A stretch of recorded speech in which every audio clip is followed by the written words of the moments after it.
Okay, good evening, everyone. Let me welcome you all to the first webinar in our series, Imagining the Oasis. This series is brought to you by AUC Team Oasis in collaboration with Oasis Designed to Go. This is Ahmed Sherif, a radio announcer, a member, most importantly today, I'm a member of the communication team of Oasis.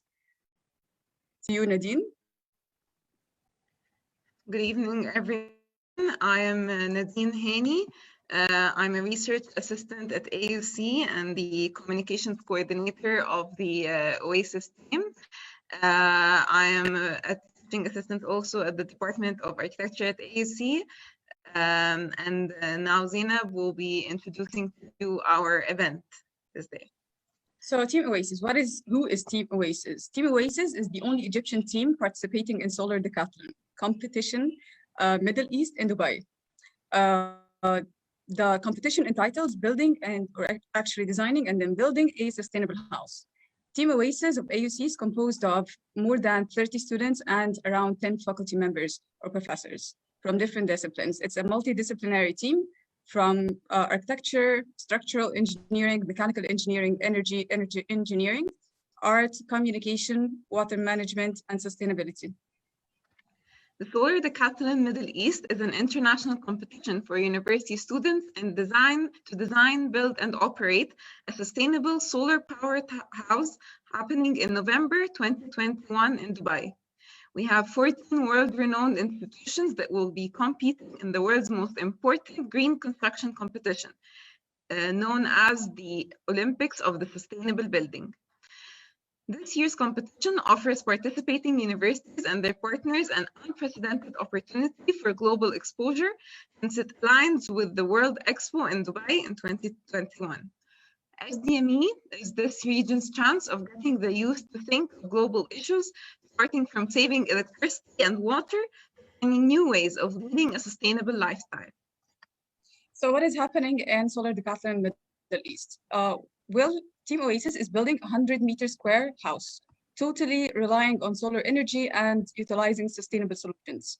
The house is to be designed, built, and tested in Egypt, then shipped to Dubai to be assembled in 2 weeks and ready for the competition. The journey of AUC's Team Oasis, starting by imagining our future homes, we imagine them as modern, comfortable, environmentally friendly, and picturesque. The home is inspired by nature to mimic the adaptation of strategy of the desert region. So today is the beginning of our webinar series, which is called or named Imagining the Oasis. And this entitles, or it aims at building a sustainable house. And this sustainable house not only concerns AUC or Team Oasis or the Middle East or the Solar Decathlon, it's for everybody, for the average person. It's for a healthy, greener, cleaner life.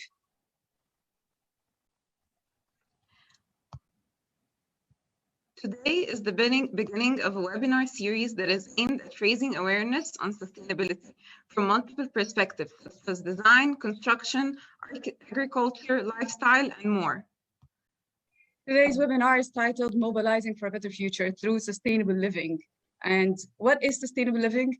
Why live sustainably, and how will you as an audience, as an average person, benefit from a sustainable lifestyle? This will be all discussed in the coming webinar.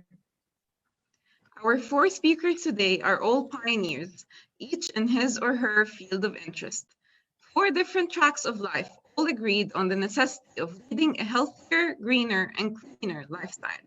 They continue to exert effort through making changes on the ground and inspire through personal, academic, and professional endeavors. Let's all welcome 4 pioneers who will be illuminating our thoughts today. First of all, the lead and mentor of the Oasis project, a prominent architect of sustainable design for hospitals and public spaces in Egypt, whose name is everywhere around Egypt and the Gulf, and whose list of accomplishments reaches Al-Haram al-Makki with its natural cooling systems and material. A futurist who initiated building sustainable house design for more than 2 decades now, the founding chair of the architectural department, engineering department of AUC, and professor of architecture at the American University in Cairo. Please welcome Dr. Ahmed Sherif. Thank you, Zainab. Thank you for the introduction. And I am happy to join this webinar and exchange discussions with your esteemed guests, as well as the audience. Minor correction, I was not involved in the Haram project. That was somebody else, but I would have loved to, of course, sometime in the future. Your list, like, it goes on, and this is a minor mistake. Pardon me for this mistake. But yet the list of accomplishments, like, is endless. Thank you, Zainab. I'm happy to have also our other esteemed colleagues who will be joining now. Okay, thank you, Dr. Ahmed. We also have a young, ambitious addition to the Department of Architecture at the American University in Cairo, whose main research focuses on sustainable building practices and sustainable development goals, otherwise known as the SDGs. An alumni of the same department in 2014, received the PhD in 3 months ago at the age of 29. So congratulations, Dr. Sherif.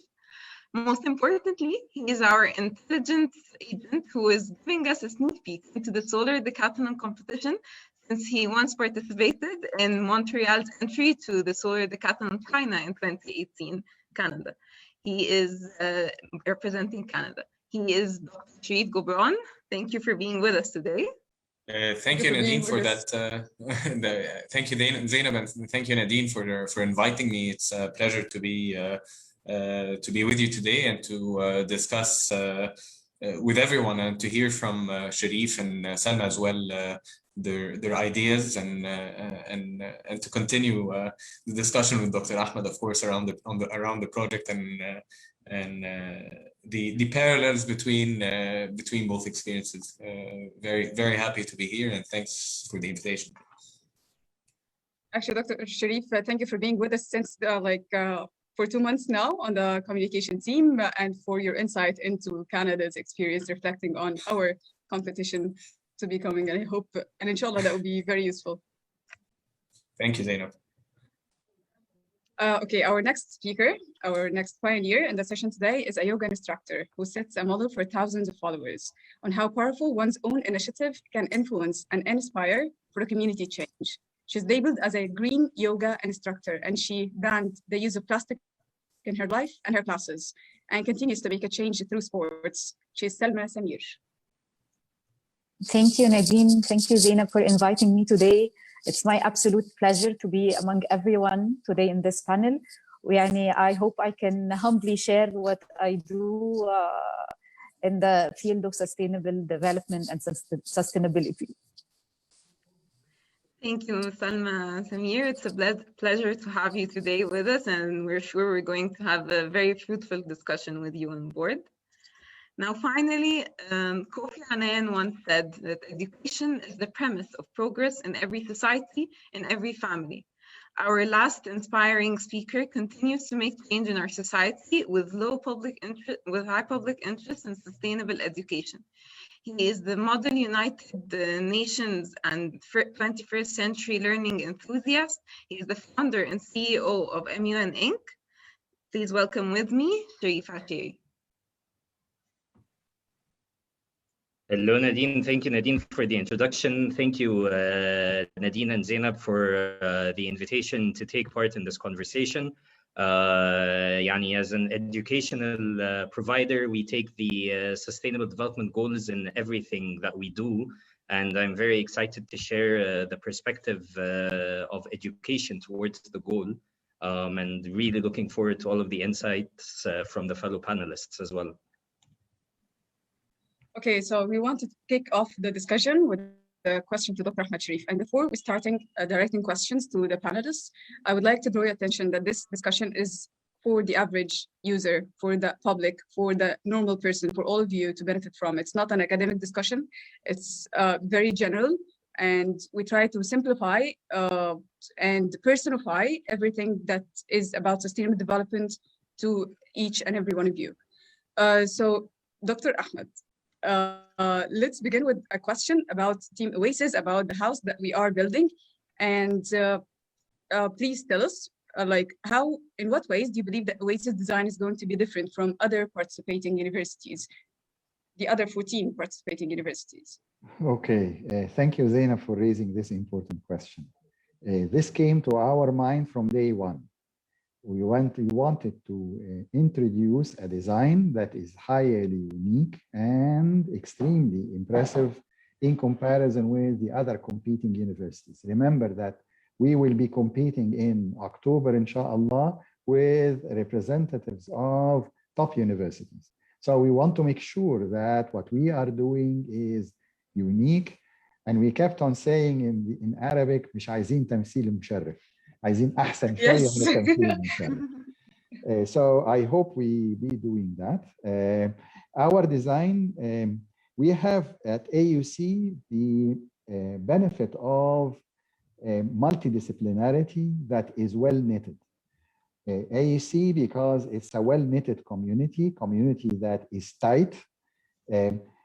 Students and faculty from different disciplines can collaborate easily and can also benefit from the knowledge of one another in a much easier way in comparison with other universities. But that's how we do it. What's different is that our team is coming in from Egypt, heart of the Middle East, well understanding the social and cultural needs of people of the Middle East. So we strive in our design to provide a balance between providing a building that is highly technological, highly advanced, adopting latest technologies and very efficient in its use of energy, yet at the same time, socially acceptable, culturally sensitive to the needs and the way people live here in the Middle East.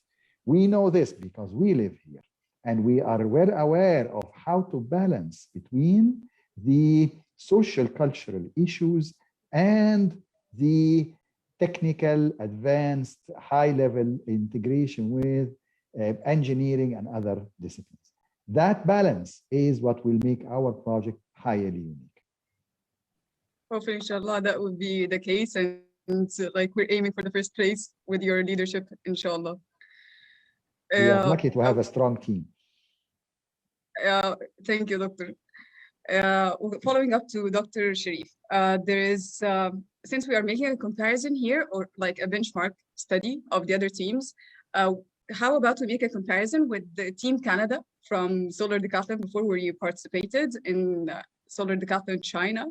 Reflecting on your experience, where do you think we stand as a team? I know we're still in the middle, but where are we in comparison to all the other teams? Like, how do you believe that Oasis design is going to be different from the other participating universities?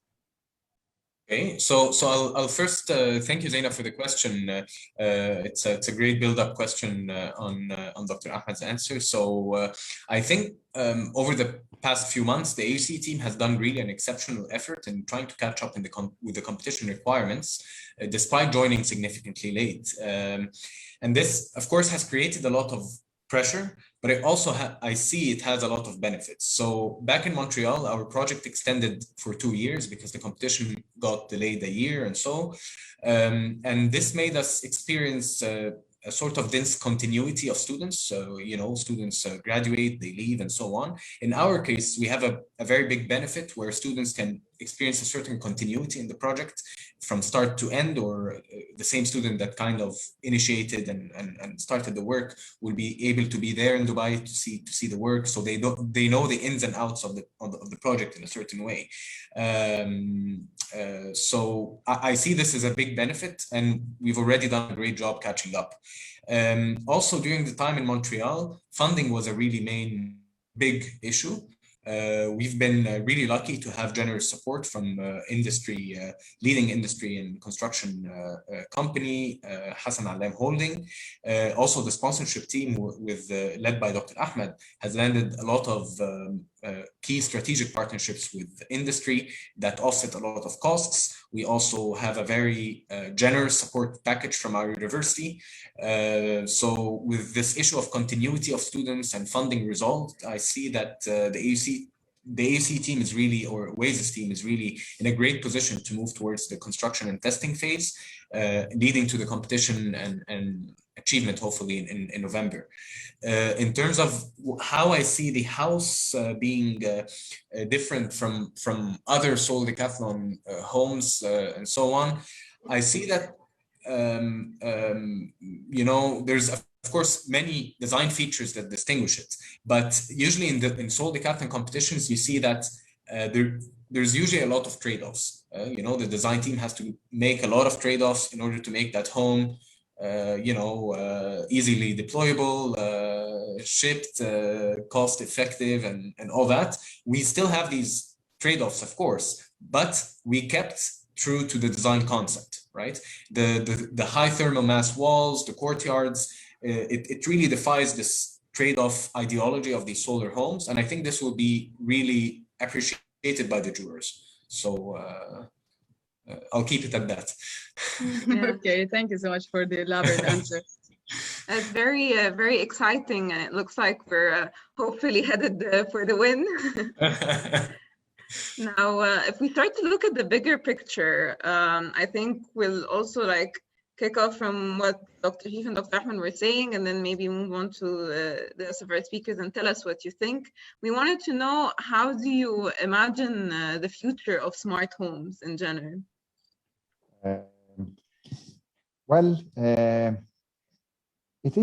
We are getting there slowly. We were getting there slowly, but now it's very much accelerated with the COVID-19 restrictions. Almost all of us within months, children in very early stages of education are now highly competent in remote education, use of internet, and so on.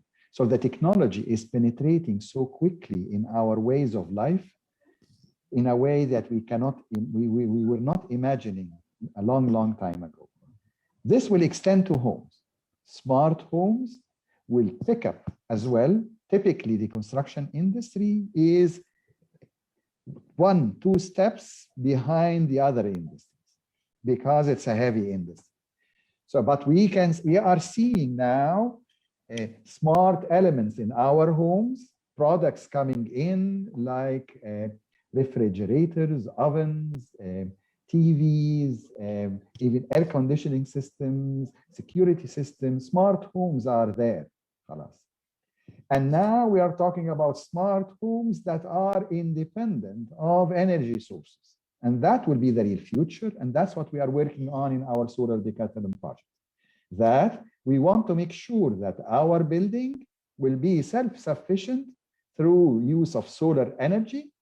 It can export energy to the grid, electricity to the grid, can import electricity to the grid, but at the end, the house will be self-sufficient energy-wise by use of all those smart systems.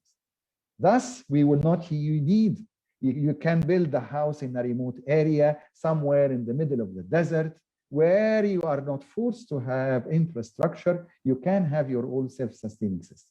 So we are getting there very quickly. And we are seeing that the models that we are developing in the Solar Decathlon competition will provide good basis for the future smart houses in our part of the world. You are muted, Nadine. Sorry. Thank you very much, Dr. Ahmed, for this very elaborate response. And I want to pick up from this, if any of the speakers have some comment that they would like to add to Dr. Ahmed's vision of how homes would become more smart and more sustainable in the future.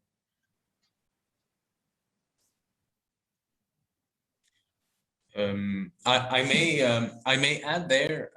Of course, I think it's our duty to save energy and to maximize the use of renewables. But I also think there's much more that we can do with that. You know, the way sometimes I look at it is that, of course, it's our duty to protect the environment. But what is it really that we're doing when protecting this environment? I look at it from a moral and an ethical level, because at the end of the day, the planet has lived long before us and it will outlive us for sure. But really what we're trying to do is to build a sort of respect and relationship with each other as humans, with other living beings, as well as with Mother Earth. So the way I see it is, of course, the smart home will and have to be energy independent, off-grid, conscious to the environment, but it will also be a home that's an agent of change, one that guides and teaches and informs the residents in ways that's a lot more human, less, not necessarily less technical, but more friendly, more social in the way we do it. And I think the Oasis Home attempts this, or already does this, by blending the cultural and social factors that Dr. Ahmed mentioned.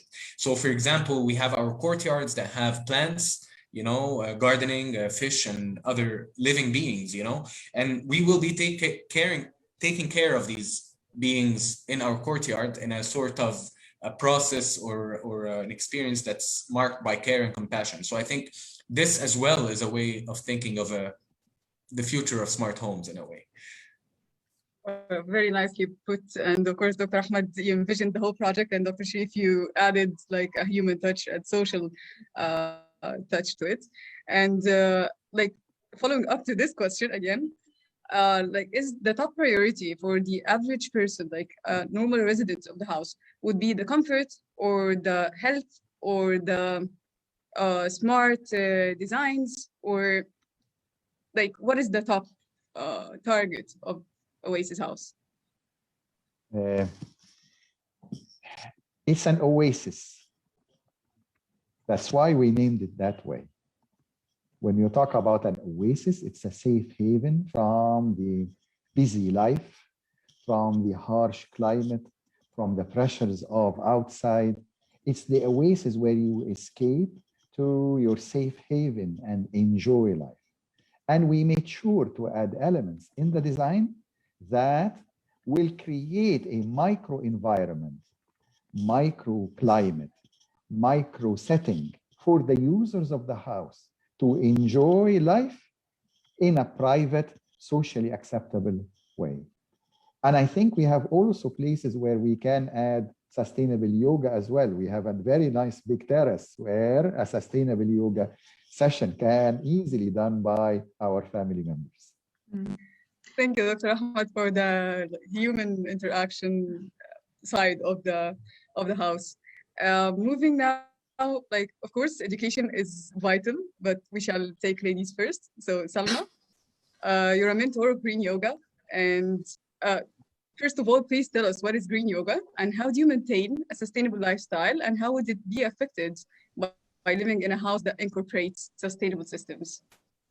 First of all, I want to say that I'm already in love with this house. I think I'd be first movers to this house, especially with the terrace for the yoga sessions.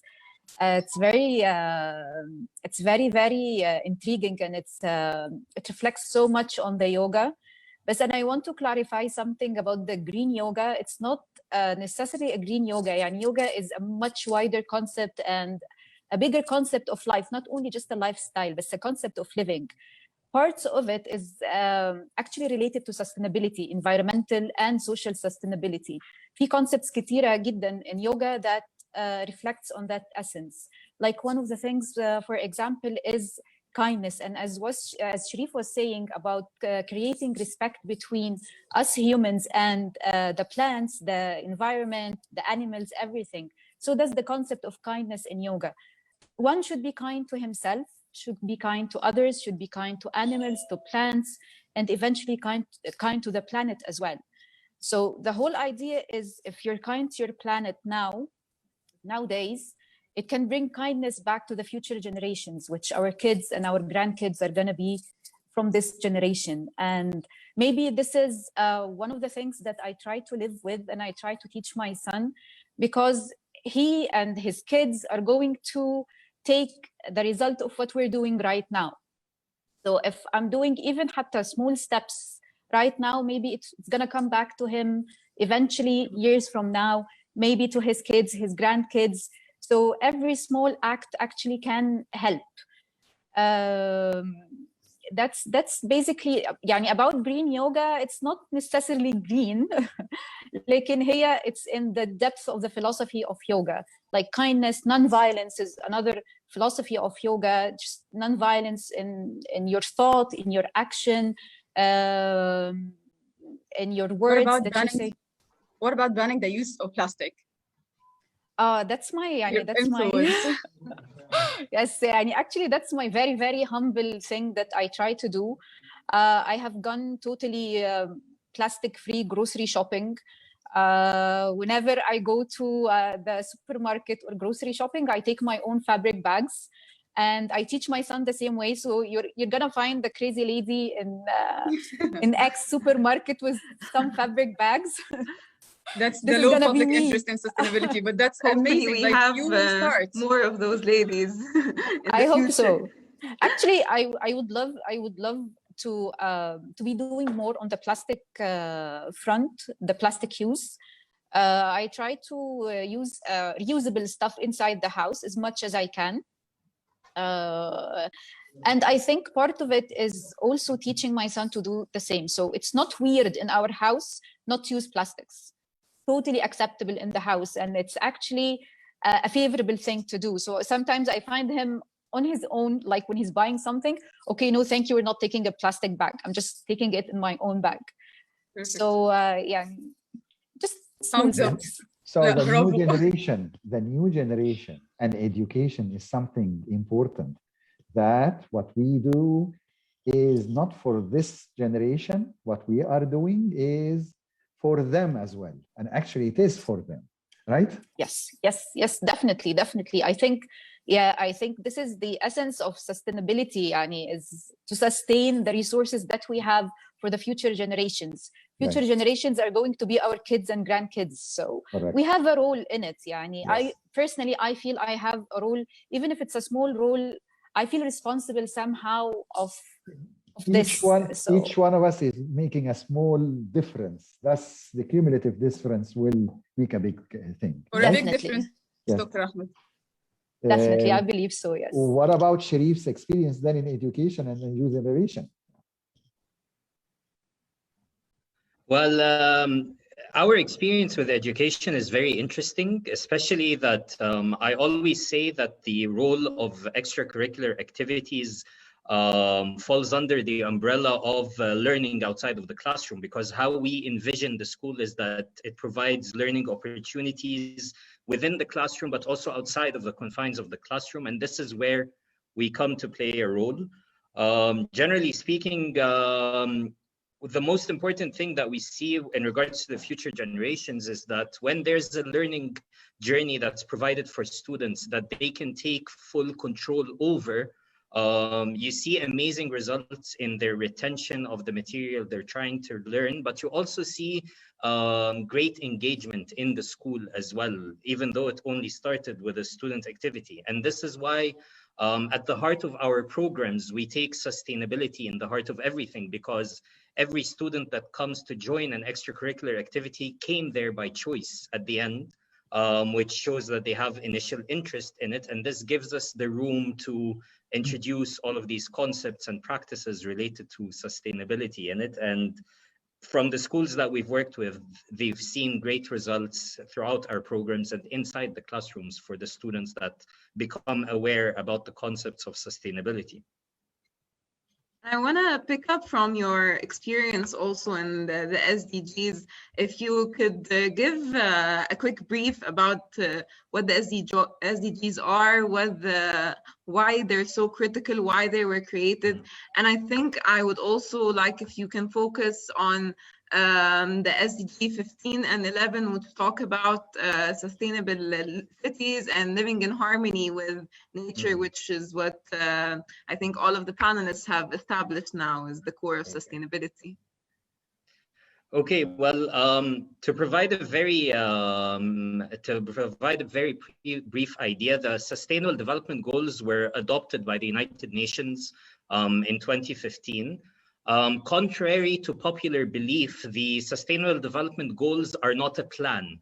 They are a set of goals. A lot of people think that this is a plan to make the world a better place by 2030, while in fact the SDGs serve as a blueprint for every member around the world to take the goals of the SDGs in practice, whether they are an individual or whether they are a business or a non-profit actor, going all the way up to governments. In the heart of the SDGs, there is that idea of localization. As Dr. Ahmed Sherif had mentioned, it is very important to take into account the social and cultural needs of every audience you're trying to address, and the SDGs provide a blueprint for that. Well, most importantly, the SDGs have more or less evolved into the international language of development and sustainability.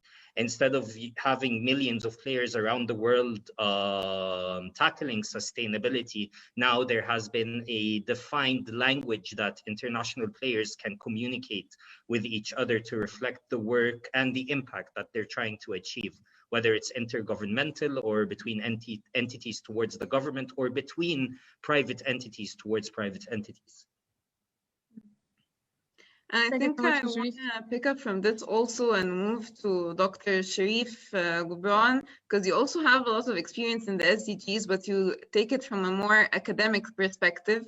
So if you can give us how differently the SDGs are tackled and incorporated between formal academia and more informal extracurricular branches of education and raising awareness.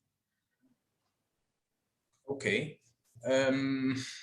Yeah, I mean, I think we have to, when we're talking about education, it would be always good to think or try to move away of thinking of education as this process of informing or this sort of didactic approach. You know, it's I think the space of education is to really integrate SDGs in terms of as a space for, I guess, innovation and critical reflection for students and faculty and for learning spaces in general. In terms of academia, I mean, there's a lot of directions in terms of how SDGs are being tackled on the academic level. We see a lot of focus and studies happening on the goals themselves or the agenda itself. And I think this maybe kind of reflects a little bit what Sherif was telling us about this idea of a lot of people being fixated on the goals as the subject rather than what they can offer or kind of the vision that they propose. There's also a lot of research happening where we're seeing kind of trying to understand how different sectors and so on are contributing to the goals. In my case, I was looking at how sustainable building practices can contribute to the goals in the sense of looking at what we typically tackle, the few goals that we typically tackle, 7, 11, 6, 13, and the ones that we see in many cases highlighted in a lot of the building industry work, and to see how architects and designers have tried to tackle the more social and the less kind of established directions, in some cases looking at things related to poverty, looking at food, economic growth, partnership, and there's already a lot of work being done in architecture, for example, by the UIA and others in terms of documenting how these things could happen. So I guess it's an important area to look at, especially in a field like architecture that can offer kind of a space for growth in terms of urbanity and so on. I hope that answered your question, Nadine. Yeah, definitely it did. Very elaborately so. I think we also wanted to ask Salma. Zainab had a question for you, Salma, prepared?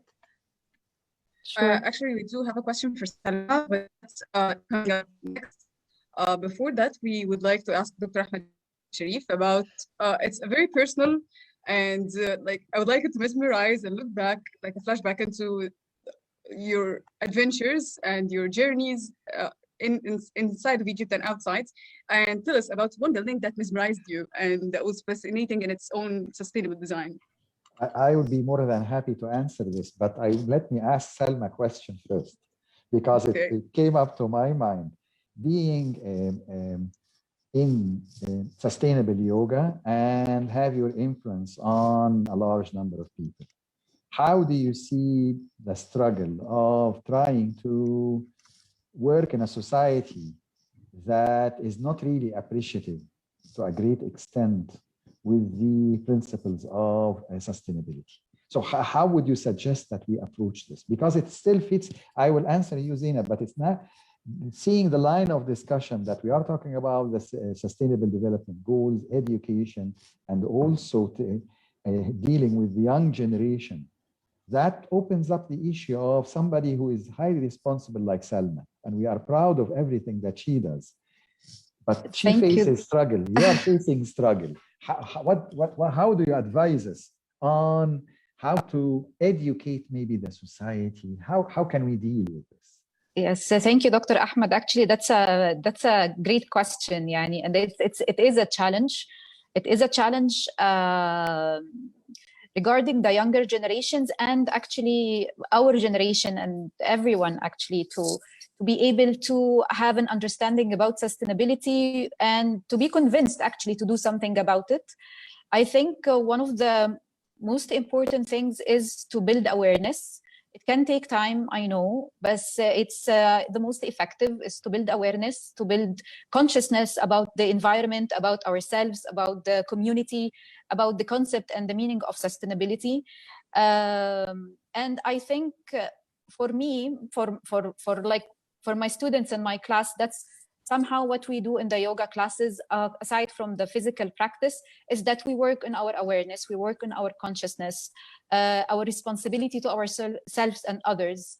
And for the family, we just keep doing. I think they learn it's more of an overall approach rather than just learning what sustainability is. It's a way of life, right?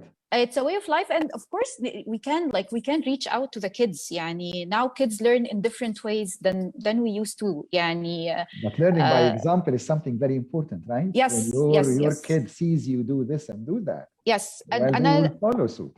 Exactly, and he thinks that's normal. That's a normal thing to be done. Yes. It's not unnormal to do that. Actually, the other side is the not normal. So, especially now in the time we are in. Everything's changing, yani, with the COVID situation and everything that has been happening for the past year.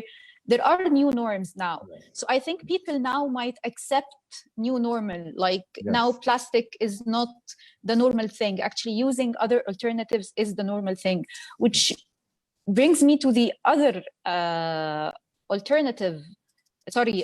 the other challenge in the sustainability of plastic use, at least, is the availability of alternatives. Some people, when they don't have, it's not easy to get an alternative for plastic, for example. So it's much easier to use the plastic bags available at the supermarket or use the plastic water bottle because there is not an alternative. So maybe one of the things that can be done is the accessibility of alternatives for people, personally, for me, if I have the choice between a glass container and a plastic, I choose the glass container. Yes, of course. Yeah. But it's a catch-22. Huh?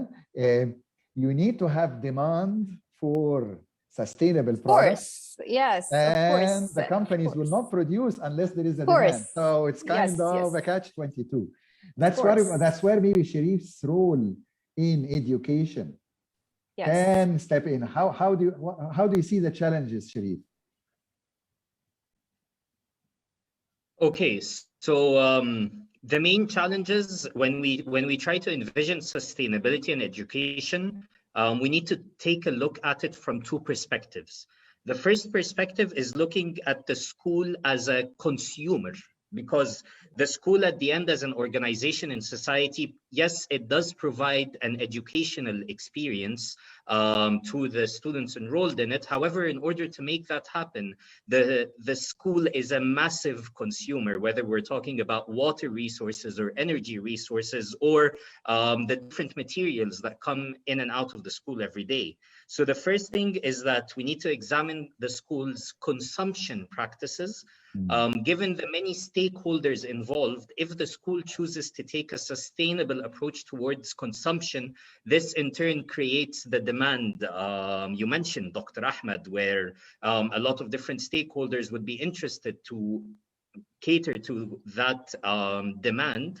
And also seeing that Salma mentioned normalcy, how when sustainability is practiced in front of young students, they see that this is the new normal. So this also builds that impression. The second thing that we look at the school is the presence of students within the body, because as we all know, students spend the majority of their times in school. Even during COVID-19, while they're at home, the majority of their day is spent throughout online classes. This is where they start to build social relationships for the first times in their lives, and for many and for the main portion of their adolescent years. So this is why we see it as very important to adopt that culture and promote it to students. The biggest challenge, to answer your question, is always where to start. Should we put this whole ambitious plan that will involve all the key stakeholders in the process and create resistance, or as Dr. Sherif Goubran had mentioned, place room for trade-offs in what we want to achieve, or should we start by small modifications to our practices? This is always the biggest conversation that we have with school administrations in the beginning. Yes, yes, very important, very important, very important. Back to you, Zainab. Dr. Ahmed, back to you. So the question was... Okay. You were asking me if I had an adventure that was an interesting architecturally related to sustainability. I remember 11 years ago, I think it was 11 or 12 years ago, a similar team was assembled at AUC to design an integrated house for the desert. It was a collaborative effort between several professors at AUC with colleagues in Saudi Arabia, King Saud University of Science and Technology at the time, that was 12 years ago, where we were designing also a house that was supposed to be sustainable. And what was interesting in the design of that house, the research endeavor that we went through. During that time, we wanted to implement the typical Arab Egyptian components of buildings that are comfortable.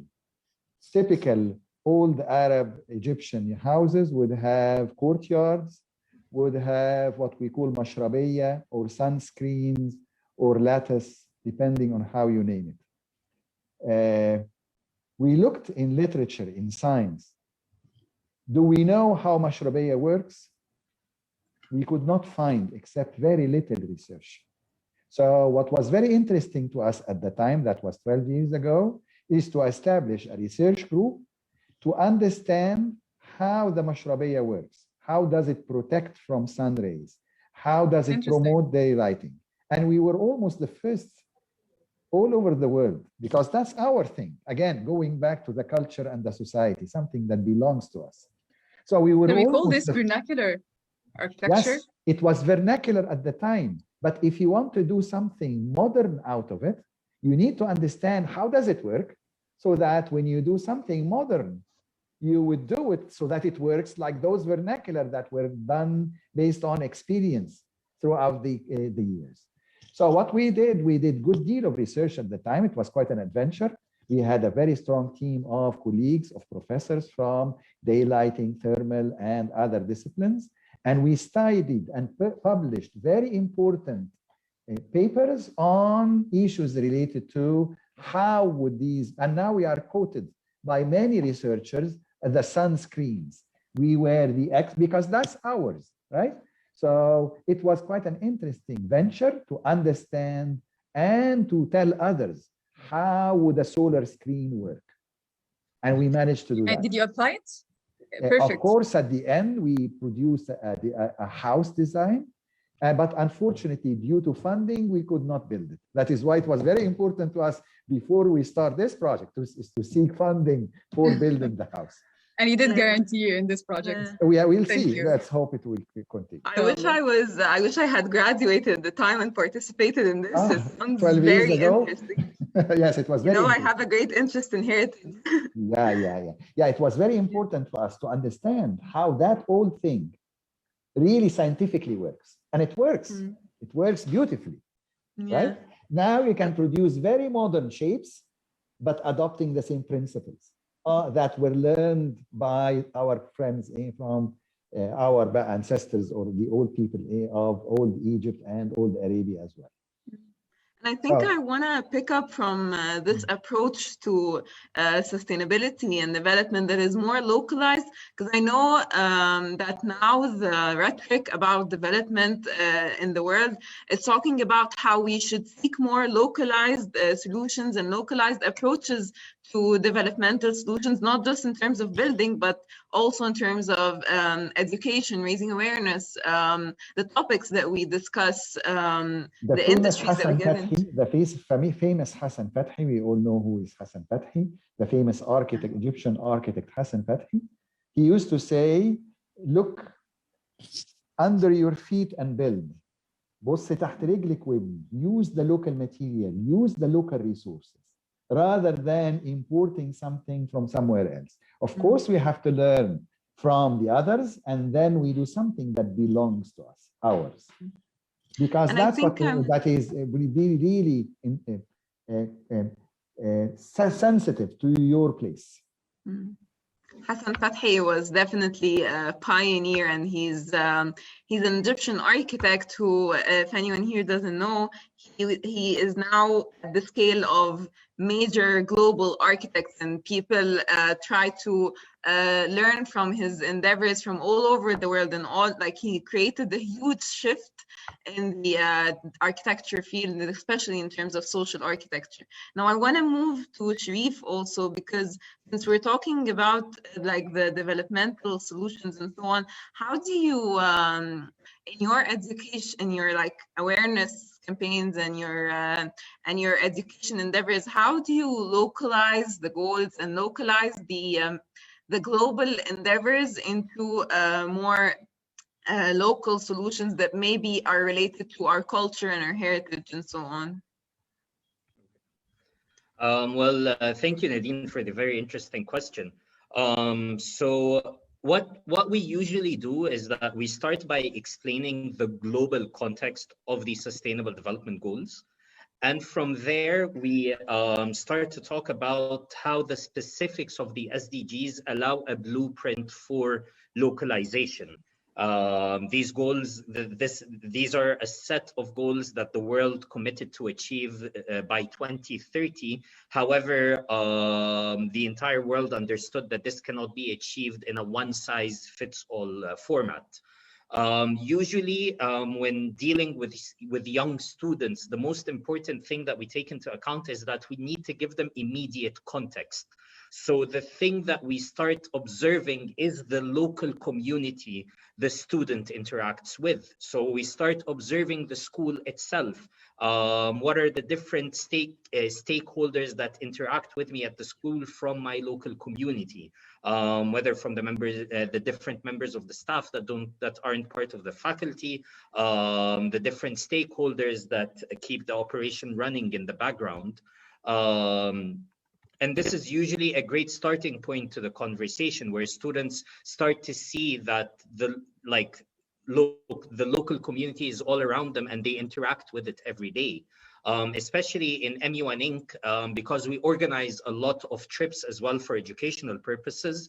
This also helps us to bring that idea of localization with consumption, because while you're traveling, you're obviously doing some shopping, you're buying souvenirs, and this is where it's a great time to bring forward conversations about the importance of buying from your local community, to understand that this has used sustainably resourced materials. This was used by a sustainably conscious workforce.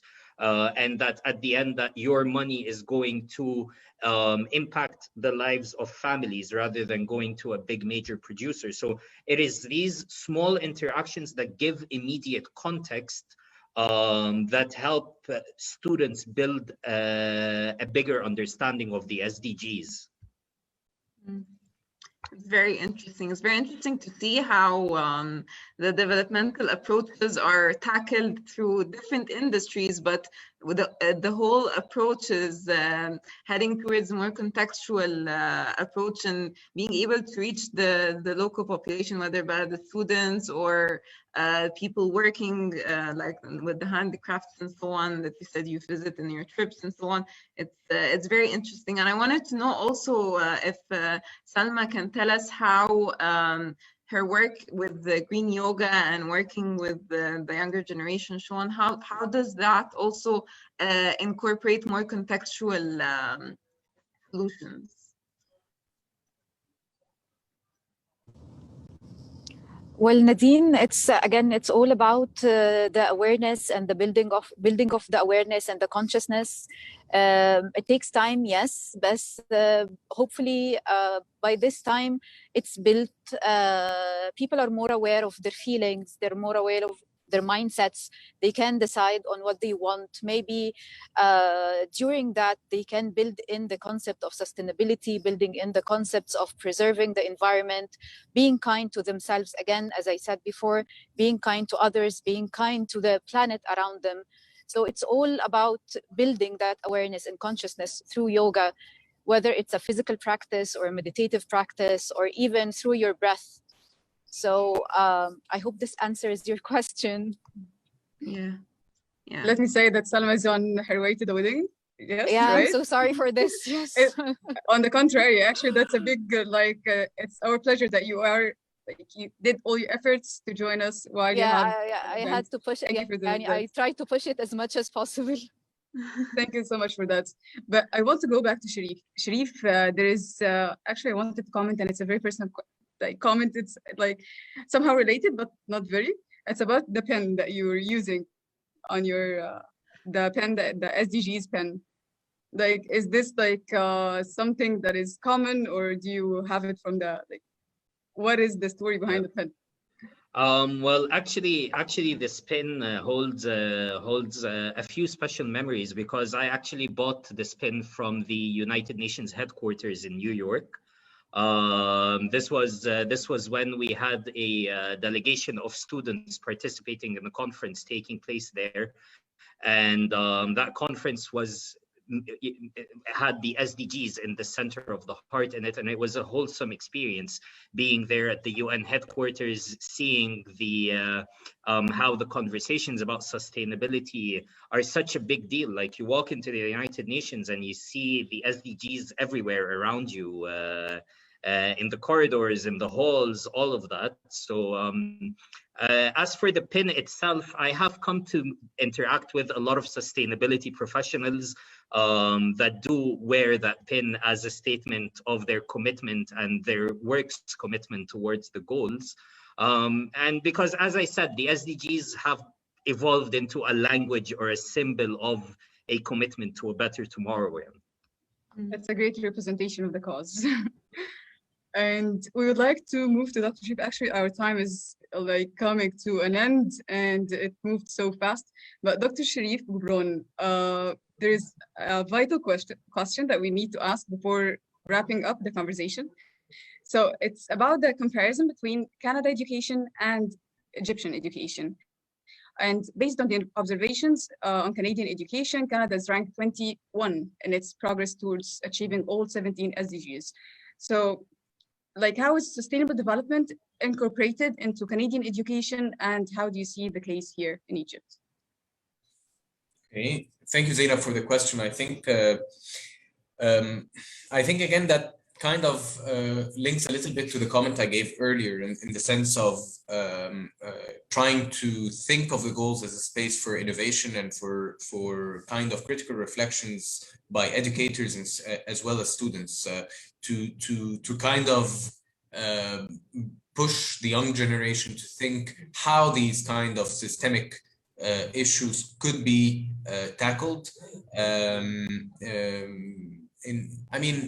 In terms of the integration, it's always hard to again, you need to provide the right context, as Sherif told us, and Salma as well, in order to avoid what we can call as SDG tagging. So in many cases, you see a lot of these projects where suddenly it gets tagged with 1 or sometimes even the 17 goals, right? But then a quick conversation or a deeper look into things, and it's quite clear that there's a layer of analytical and critical kind of reflection that's missing. So really, I think this is where we need to push as educators, be them in schools or universities or in anywhere. And I think it also relates to not only teaching people or students or anyone about just sustainability, but really teaching them that it's our responsibility, you know, like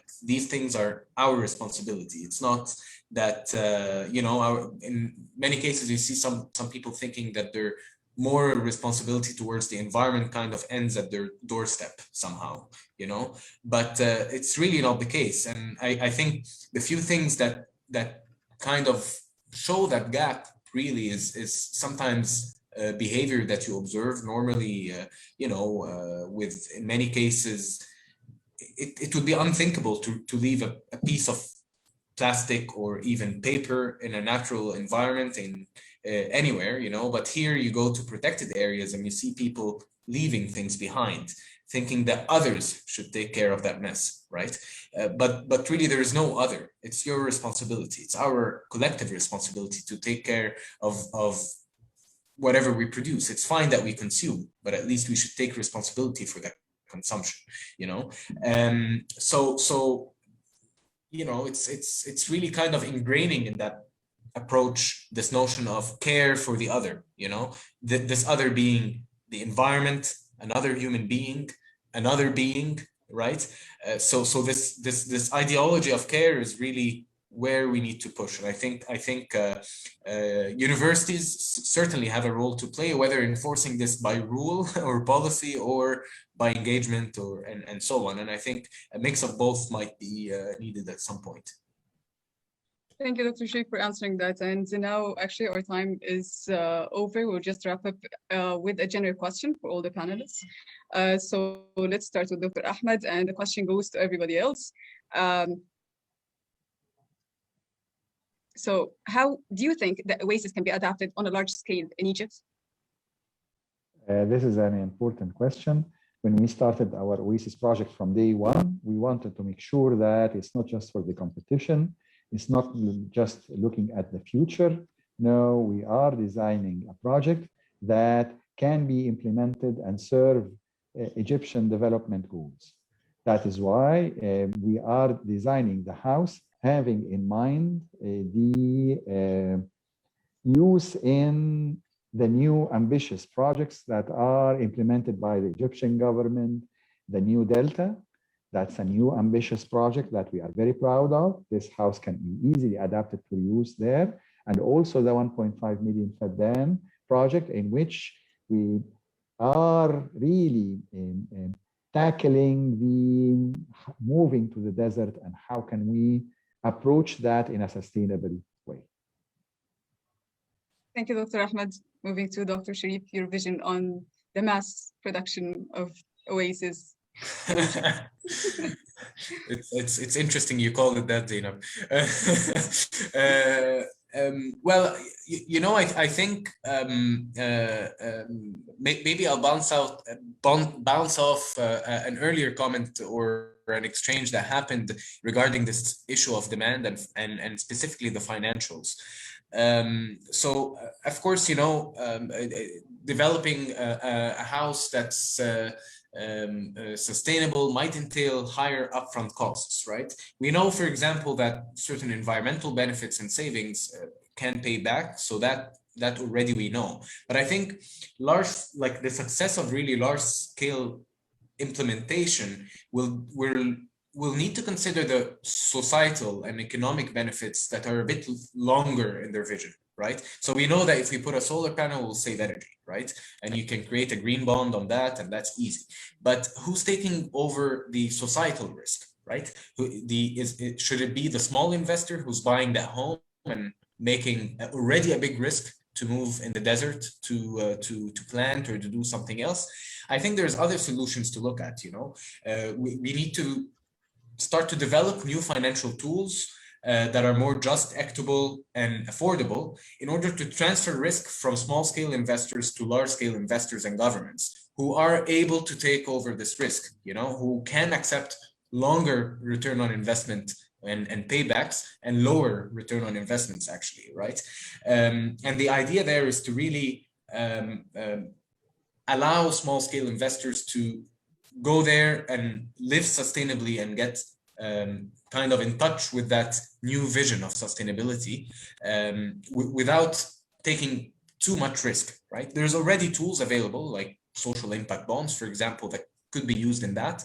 But I think we also have to think of that process beyond the technicality, beyond the technical aspects, which we will test and ensure in the competition, hopefully, but as kind of a requirement for this implementation to think of these societal benefits in a sense.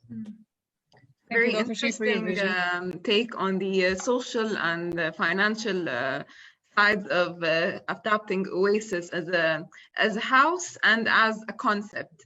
And if we start to look at Oasis as a concept, living in an oasis, I want to ask Salma, how do you, the same question, how do you envision Oasis being expanded into a larger scale, maybe in Egypt and maybe on an even larger scale? Well, Nadine, I definitely would hope so. I would love to see this growing out in Egypt, whether it's in Cairo first, or maybe in places like the mountains or around Siwa, or I don't know where, but I would love to see this happening, even if it's small crawling, starting small and then building up on it.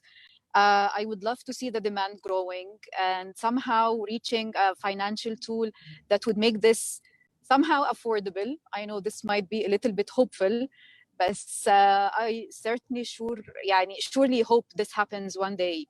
And I think I'd be one of the first people applying for this, maybe inviting you all for a yoga class in the terrace. So I definitely hope to see this. You're already invited to come anytime. Until the houses are in. Building our home here in Egypt before we transfer it to Dubai. So if you could join us in the house here in Egypt, maybe have a class, that would be amazing. I'd love to. Actually, this is a great idea. I'd love to. Love to. It's great. Yes, we can do that, definitely. We'll be waiting for you. We will reserve this time slot for you. Yes. Great. Yes. It's a deal then. And with the whole COVID situation, a lot of my friends are now moving into yoga to cleanse our soul from what's going on. Yes. It's a natural stress relief, actually. It's great.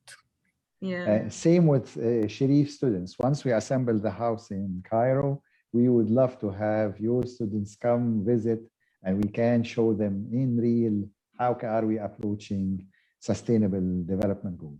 That would definitely be a great pleasure, and definitely a great addition to the educational value of our programs. We'd love to. Just tell us when, and we'll be there.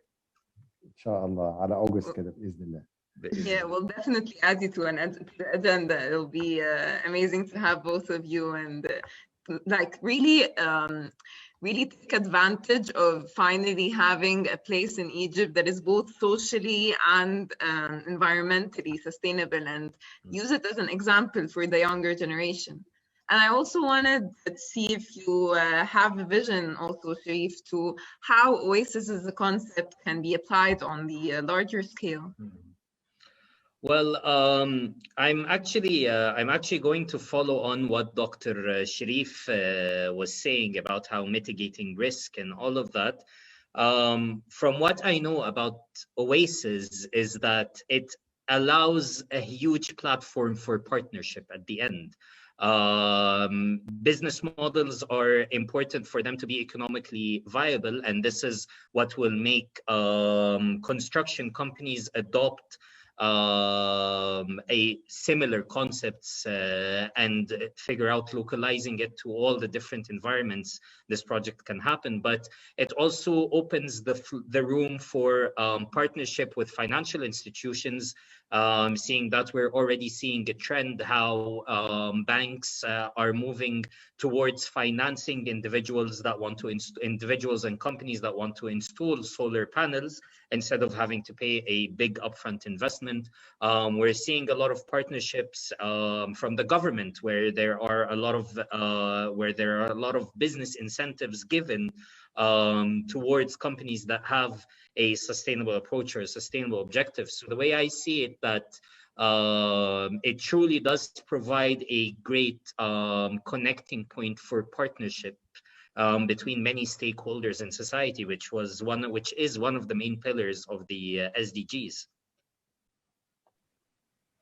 That's true, and we definitely look forward to having more partnerships. Like Oasis, as a representative of AUC, also carries the vision of AUC of creating an educational platform and also an industry platform for sustainability. It was part of the AUC Next 100 vision, so it would be great to take this further. Now, I think we can open the floor to some of the questions. We have some people who posted questions on Facebook, and I think, Salma, you'd like to share the screen to show us the questions now, and we can let our speakers answer them. Actually, once Salma shares the screen, there's a barcode you can scan and enter your questions. Or you can also send your questions to the live chat on Facebook. Yeah. You can ask anything, any inquiries, any comments. Please send us. Here you go. So this is the first question. What are the challenges facing the Oasis team because of the reduced physical interaction as a result of COVID-19? Dr. Ahmed. It's quite challenging. It is quite challenging to work remotely. We have a large team, 30 plus people, and we need to collaborate together and work hand in hand. So endless meetings that are online using Zoom, and a large number of meetings that happen between different students and faculty members in the different disciplines. All this is happening. We have very limited access to the university, unfortunately, because of the COVID-19, to the extent that when we met, we did not know some of the members face to face because we keep on seeing just names and faces on the computer screen. When you see the person in reality, it was quite a surprise. It's a flame, yeah. But it was fun. And I think we are managing well because we are determined and we want to produce the design up to the high standards. So I think we are moving well. Second question, how do you think people should start their journey to a more sustainable lifestyle? That's Salma's question. And I also think, Salma, if you can pick up from the first question too, how your work in yoga and like the lifestyle changes has shifted with the COVID situation. Actually, it hasn't. It has shifted in a good way. Actually, I guess we had some more time to think about things and stuff, and I guess my approach in the plastic use has not changed due to COVID. Maybe it increased the efficiency of it a little bit more. I had more time to talk to my son about it. We had much more time during classes maybe to manifest on it. So I think it has done me some good, alhamdulillah, in that sense, And for the question, what was the question again? The second How question, do you the think lifestyle. people should start their journey to a more sustainable lifestyle? Actually, just realizing that you should, like Sherif said at some point, it's our responsibility to do so. So just the realization of this is the first step. Once you realize that it is your responsibility, my responsibility, and our responsibility in the community to be effective in that sense, then you've made the first step towards it. Whatever you do after this, even however small it is, it counts. Even like if when you go to the supermarket and you take a fabric bag, or even you take the small things, your chocolates, your, I don't know, any small thing, and you put it in your bag instead of taking a plastic bag. So that's a thing, that's a small thing. Maybe taking a water bottle that you can refill instead of buying a plastic one. That's a small thing that you can do. So I think realization is the first step. Awareness is very, very important and practice. And doing small steps and not underestimating anything. Like nothing is too small to be done. Everything counts and everything is important. Yeah, and I think with your point about the small actions and how awareness is very important to even start these small actions that would later lead to big change, we can move to the next question, which asks, how can we as individuals help enforce sustainable education? And I think that's to Sherif. Okay, so this one's very tricky on where to start, but I always say that we start by practicing it. Of course, I'm going to talk about sustainable education within our immediate circles, given that sustainable education differs once we go into an institutional level. However, I say it's by practice and promoting it. One of the examples that I have started doing recently is whenever there are any gatherings that I am hosting, I make it clear that any plastics that are used, we try to avoid the use of plastics to begin with, but any plastics that are used, I try to tell all of the guests or attendees to like make sure they're properly taken care of for all of it to be recycled later on. And it's these practices that begin conversations at the end. And at the end, this is what you need. You need people to see. A lot of people believe that sustainability is expensive or sustainability is exhausting. However, what they don't know is that there's this whole world of options around them that is very cost effective, and in some cases could generate revenue to the individual, and at the same time is that it is not as complex as people portray it to be. Yeah, and I think we can also like pick up on how we as Egyptians are very repurposeful in how we use the stuff in our house. Yani, all of our moms have jars that they take and they repurpose into other things. We all have that box of biscuits from our grandparents that repurposes. So I think if we like pick up from the things that we already have in the culture and then add the new additions of how to make it more sustainable and more financially efficient, that would be very effective. Very true, definitely. Yeah. And Let's move to another question. Sorry, Nadeem, but there is something surprising that we have a Franco Arab question. So there is this Arabic question. And of course, we encourage you to post in whatever language you want to. Yeah, so this question I think is more to Dr. Sherif, and it's picking up from what we were saying about the difference between what we pick up from international goals and how we can localize it. So the question is asking, what's the difference between us as an Egyptian team and as Egyptians and developed countries like Canada, for us to be more sustainable and create more progress towards sustainability? Like, how does the developing dichotomy play into the sustainability issue? Again, I'll go back to the issue of responsibility. It all comes down to that. I mean, it's about taking responsibility of, looking at the issues and first recognizing the problems, I think is always an important step. And once you recognize it, the idea is to know that there is a problem and not externalize it. Say it's my problem. I can help solve that. You know, and this is how things start. There is a lot of already work being done, of course, and not to say that it's general, but I think even on the small scale, this is what makes a difference. It should be the culture that we try to encourage. People taking responsibility of all problems, be them small or big, and putting their head towards solving it. I think this is what's needed here. هو السؤال عايز يقول ايه اللي ناقصنا علشان نبقى زي كندا والدول المتقدمة. احنا بقى جايين نعلمهم ان احنا مش ناقصنا حاجة. بالظبط كده يعني. I think like for example just mentioning Canada, like Canada they have a huge issue you know, for example with energy use already. I mean it's -40 or -35. There is no option of not using electricity or gas or so on for heating, right?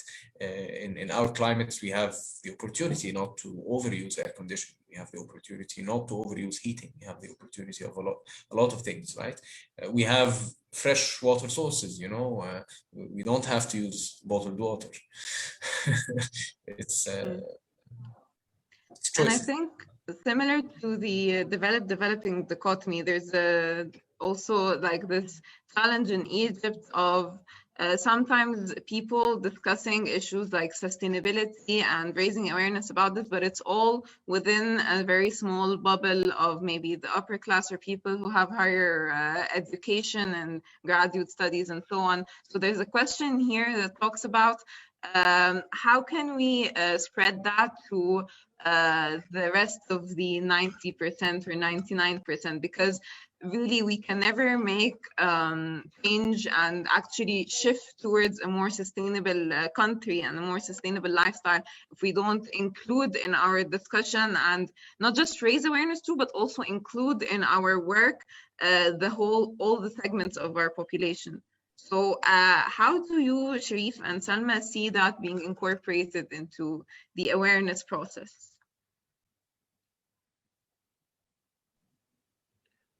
Okay, this is actually a very tricky question. First of all, one of the things that I always like to say that we'd be very surprised how all of these communities you talked about, Nadine, already implement and adopt sustainable practices. Whether it's within their consumption patterns or their production patterns, we'd be very surprised. But I also like to look at that question from a different perspective, that this is not the priority right now, because the essence of sustainability and the SDGs is to provide decent work and economic growth, is to reduce inequalities, is to provide good health and to eliminate hunger and poverty and provide quality education. And unfortunately, the sad reality is a lot of these priorities may not have reached all of the communities in Egypt. And when these things are compromised, it is very hard to start a conversation about sustainability because basic needs are not being met. So I usually say it is actually our responsibility right now to make sure that these objectives are fulfilled to as many communities as we possibly can. And then from there, this could be the starting point towards sustainability. It's a step-by-step process. You cannot start that conversation while basic needs are being compromised. That's true. That's very true. And I think also that there's a shift now in developmental rhetoric that talks about grassroots development more and participatory development, like looking at development as a two-way thing instead of someone coming, like, you know, the metaphor of the white person coming and like changing the local population. Like, no, there's something to be taken from both sides, and each side can learn from the other, and this would create a shift to a more collaboratively sustainable future. Definitely. Actually, there's one last question because our time is up. Unfortunately, we have to go, but one last question to Dr. Ahmed. It's about can the public access the house once it's built? Definitely. We will have the house assembled in summer during August time. Everybody will be welcome to come in, join, experience the house. Once we are done with the competition, we will reassemble it back at AUC, and it will be kind of an open lab, open exhibition to demonstrate the sustainable way of approaching new buildings. So it's going to be also open to the public by maybe December or January, inshallah. Inshallah. Thank you so much, Dr. Ahmed. And there is one last comment before we wrap up. It's one question from Ahmed Sherif, and it's about the cost of going sustainable. So he says that it sounds affordable, but actually implementing those concepts and educating people about the cost is not a small one. And in the coming episodes, this is the first episode, or this is the first volume of our Imagining the Oasis series. And in the coming ones, we'll be talking about the financial analysis, the practicality of the house, of implementing the concept in Egypt. Dr. Ahmed gave us a glimpse into how this can be applied in Egypt. Dr. Sherif as well said how we can adapt with a low budget to our community. But actually our time is up. So we will see you again next volume, which is in 2 weeks from now. And we'd love to see you again. Please join, ask anything you want, any concerns, any inquiries. And we'd like to thank all our great speakers today. Dr. Ahmed Sherif, the founding chair of the architecture department at AUC and a current professor of architecture. Dr. Sherif Goubran, the newly comer of architecture in AUC as well. And Ahmed, I beg your pardon, actually the time is up, so I have to run. Finally, Sherif from MUN Incorporation, and Salma Samir, the Green Yoga instructor. Thank you very much for a lovely event. Thank you very much, Zainab and Nadine, and everyone. And thank you so much. Thank you, everyone. To those who posed the questions as well. Have a good day. Thank you. And we'd love to see you in our coming panels watching. And if you have any comments that you would like to add to us, that would be great. We'd love to have you on board. And as we said, we'll be collaborating in the future and once the house is built here in Cairo. We'll be asking the questions then. Yeah. Okay. Follow us on the social media pages of Instagram, Facebook, and what is the last, and YouTube for videos. Okay, thank you.